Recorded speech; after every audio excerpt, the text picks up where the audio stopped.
कभी कभी भगवान सबसे बड़ी परीक्षा उसी की लेते हैं जो उन पर सबसे ज्यादा भरोसा करता है। नमस्कार दोस्त, कथा युग चैनल में आपका स्वागत है। इसी तरह की कहानी देखने के लिए वीडियो को लाइक करें। झारखंड राज्य के धर्मपुर गांव का एक छोटे से कच्चे घर में रहने वाला शंकर दिन भर ईंट भट्टे और निर्माण स्थल पर मजदूरी करता था। सुबह 5 बजे उठता, टिफिन में सूखी रोटी और नमक लेकर निकल जाता। दिन भर धूप में पसीना बहाता, तब जाकर 300-350 रुपए मिलते। घर में बूढ़ी माँ और 7 साल की बेटी पायल। पत्नी की मौत 3 साल पहले खदान हादसे में हो चुकी थी। तब से शंकर ने बेटी को ही दुनिया बना लिया था, लेकिन उसकी एक आदत कभी नहीं बदली। हर सोमवार मंदिर जाकर भगवान शिव को जल चढ़ाना। लोग कहते पहले पेट भर फिर पूजा करना। वो बस हल्की सी मुस्कान दे देता। एक शाम जब शंकर काम से लौटा तो देखा पायल खांसते खांसते रो रही थी।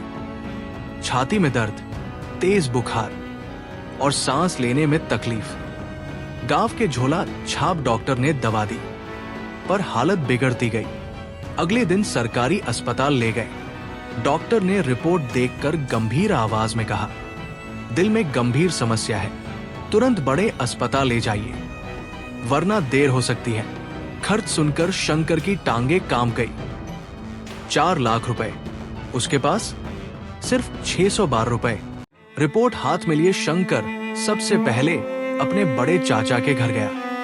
दरवाजा खटखटाया, अंदर से आवाज आई, कौन? मैं शंकर। दरवाजा धीरे से खुला।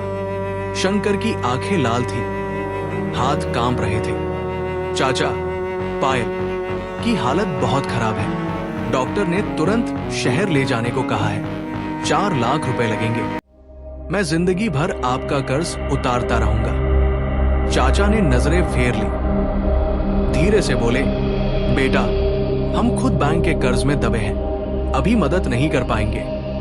दरवाजा धीरे से बंद हो गया। शंकर दूसरे रिश्तेदार के यहां गया। वहां उसे अंदर ही नहीं आने दिया गया। हमारे पास पैसा होता तो क्या हम नहीं देते? लेकिन आवाज में अपनापन नहीं, बचने की जल्दबाजी थी। कुछ ने फोन तक उठाना बंद कर दिया, कुछ ने व्हाट्सएप मैसेज पढ़कर भी जवाब नहीं दिया। थकाहारा शंकर शाम को अपने ठेकेदार के ऑफिस पहुंचा।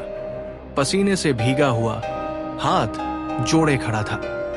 साहब, मेरी बेटी मर जाएगी, मजदूरी काट लीजिए, 2 गुना काम करूंगा, बस अभी पैसे दे दीजिए। ठेकेदार कुर्सी पर पीछे झुककर हंस पड़ा।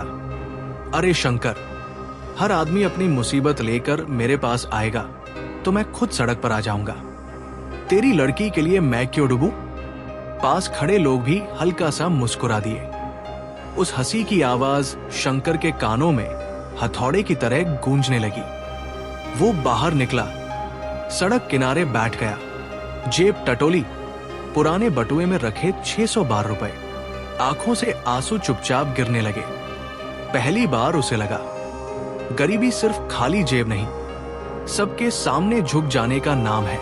उस दिन शंकर पहली बार अंदर से टूट गया। उसे लगा जैसे पूरी दुनिया ने उसके सामने दरवाजे बंद कर दिए हों। रात जैसे आज कुछ ज्यादा ही लंबी हो गई थी। आसमान पर काले बादल छाए थे, हवा भी अजीब सी सिसकियां भर रही थी। पायल की सांसें तेज चल रही थी। उसका छोटा सा सीना हर सांस के साथ उठता गिरता, जैसे कोई अदृश्य दर्द उसे अंदर से तोड़ रहा हो। वो धीरे से बोली, बाबा, पानी। शंकर ने कांपते हाथों से लोटा उठाया। उसकी उंगलियां ठंडी पड़ चुकी थी, आंखों में डर साफ दिख रहा था। पायल ने उसे देखा, उसकी मासूम आंखों में सवाल था, बाबा, मैं मर तो नहीं जाऊंगी ना? बस यही शब्द शंकर के सीने में तीर बनकर उतर गए। उसे लगा जैसे किसी ने उसका दिल मुट्ठी में जकड़ लिया हो। वो तुरंत उसे अपने सीने से चिपका लिया, अपना चेहरा उसकी छोटी सी पेशानी पर रख दिया। कांपती आवाज में बोला, पगली, जब तक तेरे बाबा जिंदा है तुझे कुछ नहीं होगा। लेकिन सच ये था, उसके अपने शब्द भी उसे खोखले लग रहे थे। भीतर से वो पूरी तरह टूट चुका था। आंखों में आंसू थे, पर वो बेटी के सामने रो नहीं सकता था। अचानक पायल को तेज खांसी उठी। उसकी सांस अटकने लगी। शंकर घबरा गया। वो दरवाजे की ओर भागा। आसमान में बिजली चमकी और उसी पल तेज बारिश शुरू हो गई। कीचड़ से भरे रास्ते, अंधेरी गलियां, भीगता हुआ बदन। पर आज उसे कुछ महसूस नहीं हो रहा था। वो सीधा गांव के पुराने शिव मंदिर पहुंचा। मंदिर की घंटियां हवा में अपने आप बज रही थी। शंकर मंदिर के सामने घुटनों के बल गिर पड़ा। बारिश उसके सिर से बहती हुई आंखों के आंसुओं में घुल रही थी।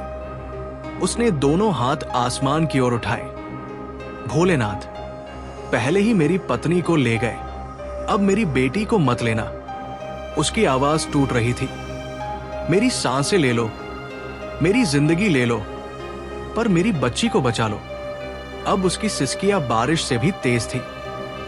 वो पत्थर की सीढ़ियों पर सिर रखकर रोने लगा, जैसे एक मजबूत आदमी नहीं, बल्कि एक असहाय पिता भगवान से लड़ रहा हो। उस रात आसमान भी रो रहा था और मंदिर के सामने एक बाप की प्रार्थना बिजली की चमक के बीच सुनसान रात में गूंज रही थी। बारिश अब भी रुकने का नाम नहीं ले रही थी। मंदिर की सीढ़ियों पर बैठा शंकर भीगा हुआ, टूटा हुआ, अपनी दुनिया को बचाने की भीख मांग रहा था। उसी समय गांव का एक युवक वहां से गुजर रहा था। वो मोबाइल पर अक्सर रील्स बनाता था, कभी खेती, कभी गांव का दृश्य, कभी मजाक। लेकिन आज जो उसने देखा वो किसी कंटेंट से बड़ा था। उसने दूर से देखा, मिट्टी में घुटनों के बल बैठा एक बाप, बारिश में भीगता हुआ, दोनों हाथ आसमान की ओर उठे हुए। उसकी आवाज हवा और बारिश में टूटती हुई गूंज रही थी। मेरे पास पैसे नहीं हैं, मेरे पास कुछ भी नहीं है, पर भगवान, मुझे मेरी बेटी दे दो। लड़का ठिठक गया। कुछ पल तक वो बस देखता रहा। उसने धीरे से अपना मोबाइल निकाला। उसका इरादा तमाशा बनाना नहीं था। शायद उसे लगा इस दर्द को दुनिया को देखना चाहिए। वीडियो में कुछ खास नहीं था, ना कोई बैकग्राउंड म्यूजिक, ना कोई इफेक्ट, ना कोई डायलॉग स्टाइल। बस बारिश में भीगता एक गरीब पिता पत्थर की सीढ़ियों पर सिर झुकाए और सिसकियों में टूटी हुई आवाज। वीडियो के आखिर में सिर्फ इतना सुनाई दे रहा था, अगर मेरी मदद नहीं कर सकते तो बस मेरे लिए दुआ कर दीजिए। लड़के ने वीडियो बिना कोई बड़ा कैप्शन दिए सोशल मीडिया पर डाल दिया। उसने लिखा, ये मेरे गांव का शंकर है, अपनी बेटी की जान के लिए लड़ रहा है। और उसे नहीं पता था कि उस रात एक बाप की सिसकियां केवल मंदिर की दीवारों में नहीं, बल्कि हजारों मोबाइल स्क्रीन पर गूंजने वाली थी। 3 दिन बीत चुके थे, 3 लंबी रातें, 3 बेचैन सुबह, 3 दिन जिनमें शंकर की आंखें शायद ही बंद हुई हों। पायल अब भी अस्पताल के छोटे से वार्ड में पड़ी थी। ऑक्सीजन की हल्की सी आवाज, दीवार की घड़ी की टिक टिक और बीच बीच में मशीन की बीप।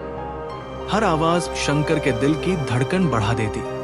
उस सुबह भी वो अस्पताल के बरामदे में बैठा था, थका हुआ, बिखरा हुआ, आंखों के नीचे गहरे काले घेरे। उसे अब किसी चमत्कार की उम्मीद नहीं थी, बस भगवान का नाम था और इंतजार। तभी उसका पुराना कीपैड फोन बज उठा। अनजान नंबर। उसका दिल अजीब तरह से धड़कने लगा। कांपते हाथों से उसने कॉल रिसीव की। हेलो। दूसरी तरफ से शांत, व्यवस्थित आवाज आई। क्या अब पायल के पिता बोल रहे हैं? शंकर एक पल को चुप रह गया। जी हाँ, आवाज फिर बोली। रांची के अस्पताल में आपकी बेटी का ऑपरेशन तय हो चुका है, पूरा खर्च जमा हो गया है। शंकर को लगा जैसे उसने ठीक से सुना ही नहीं। वो कुछ सेकंड तक कुछ बोल ही नहीं पाया। उसके होंठ सूख गए। किसने? उत्तर आया, महादेव चैरिटेबल ट्रस्ट की ओर से। शंकर की आंखें फैल गई। उसके हाथ से फोन लगभग छूट गया। उसे समझ नहीं आ रहा था ये सपना है या सच।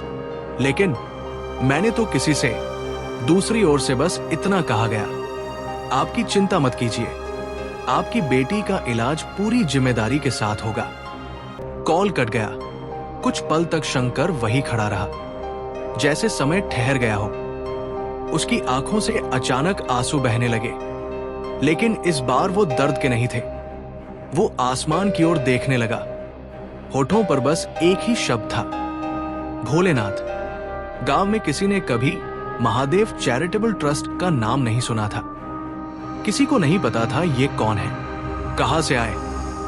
पर शंकर जानता था, जब इंसान के सारे दरवाजे बंद हो जाते हैं तो ऊपर वाला कोई न कोई खिड़की जरूर खोल देता है। उस सुबह सूरज की रोशनी जैसे थोड़ी ज्यादा चमकी थी और पहली बार 3 दिनों बाद शंकर के चेहरे पर हल्की सी उम्मीद दिखी। ऑपरेशन थिएटर की लाल बत्ती पिछले 5 घंटे से जल रही थी। 5 घंटे जो शंकर के लिए 5 जन्म जैसे थे। आईसीयू के बाहर लंबा सफेद कॉरिडोर, दीवार पर लगी घड़ी की सुइयां धीरे धीरे चल रही थी। लेकिन शंकर के लिए हर सेकंड जैसे सीने पर पत्थर बनकर गिर रहा था। वो फर्श पर बैठा था, पीठ दीवार से लगी हुई, हाथों में अपनी पुरानी माला कसकर पकड़े हुए। उसके होठों पर लगातार एक ही शब्द था, हर हर महादेव, हर हर महादेव। कभी आंखें बंद कर लेता, कभी अचानक दरवाजे को देखने लगता, जैसे अभी कोई आकर सब बता देगा। नर्सें आती जाती रही, स्ट्रेचर की आवाज, मशीनों की बीप, एंटीसेप्टिक की गंध, सब कुछ मिलकर उस पल को और भारी बना रहे थे। कई बार उसके मन में डर आया, अगर, लेकिन उसने तुरंत सिर झुका लिया। नहीं भोलेनाथ, आपने वादा किया है। अचानक ऑपरेशन थिएटर की लाल बत्ती बुझी, दरवाजा खुला, डॉक्टर मास्क हटाते हुए बाहर आए। शंकर खड़ा भी नहीं हो पाया, बस घुटनों के बल सरकता हुआ उनके पास पहुंचा। उसकी आंखों में सवाल था, जिंदगी और मौत के बीच का सवाल। डॉक्टर के चेहरे पर हल्की मुस्कान आई। उन्होंने धीमे से कहा, ऑपरेशन सफल रहा। बस ये 2 शब्द शंकर के कानों में जैसे मंदिर की घंटियों की तरह गूंज उठे। उसके हाथ ढीले पड़ गए। वो वही जमीन पर बैठ गया। आंखों से आंसू ऐसे बहने लगे जैसे बांध टूट गया हो। वो रो रहा था, लेकिन आज ये आंसू हार के नहीं थे। ये आंसू थे राहत के, विश्वास के, एक बाप की जीत के। उसने दोनों हाथ जोड़कर आसमान की ओर देखा। धन्यवाद भोलेनाथ। उस दिन आईसीयू की मशीनों की आवाज के बीच एक पिता की धड़कन पहली बार शांत हुई थी। कुछ हफ्ते बीत गए। पायल अब मुस्कुरा रही थी। उसकी हंसी फिर से घर में गूंजने लगी थी। शंकर का दिल हर बार उसे दौड़ते देख भर आता था। एक दिन उसने सोचा, जिसने मेरी बेटी की जान बचाई, उसे धन्यवाद तो कहना ही चाहिए। वो रांची अस्पताल पहुंचा। रिसेप्शन पर जाकर धीरे से बोला, महादेव चैरिटेबल ट्रस्ट के बारे में जानकारी चाहिए। उन्हीं लोगों ने खर्च जमा किया था।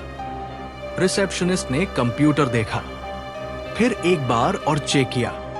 कुछ देर बाद उसने सिर उठाकर कहा, माफ कीजिए, इस नाम से कोई ट्रस्ट रजिस्टर ही नहीं है। शंकर सन्न रह गया। लेकिन पैसे, ऑपरेशन, रिकॉर्ड में दान तो दर्ज है, पर दाता का नाम खाली है। खाली, बस यही शब्द उसके दिल में गूंजता रहा। उस शाम शंकर सीधे गांव के शिव मंदिर पहुंचा।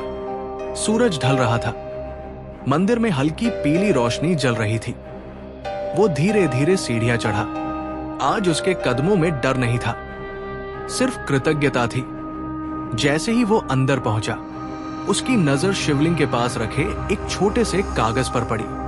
कांपते हाथों से उसने उसे उठाया। उस पर बस एक पंक्ति लिखी थी, भरोसा रखने वालों को मैं कभी अकेला नहीं छोड़ता। शंकर के हाथ कांपने लगे। उसकी आंखें भर आई। उसी पल मंदिर की घंटी अपने आप बज उठी। कोई पास नहीं था। हवा भी बिल्कुल शांत थी, लेकिन घंटी लगातार गूंज रही थी। गांव के कुछ लोग बाहर खड़े थे, सब स्तब्ध। किसी के मुंह से शब्द नहीं निकल रहा था। शंकर की आंखों से आंसू बहते रहे। उसने सिर झुका दिया। उसे जवाब मिल चुका था। उस दिन से गांव में एक कहानी चलने लगी कि जब एक बाप पूरी सच्चाई से पुकारता है तो भगवान सिर्फ सुनते नहीं, उत्तर भी देते हैं। अगर इस कहानी ने आपके दिल को छुआ हो तो वीडियो को लाइक जरूर करें। कमेंट में लिखें हर हर महादेव, ताकि आस्था और उम्मीद का ये संदेश और लोगों तक पहुंचे। ऐसी ही भावनात्मक और सच्ची कहानियों के लिए चैनल कथा युग को सब्सक्राइब करें। याद रखिए, भरोसा रखने वाला कभी अकेला नहीं होता।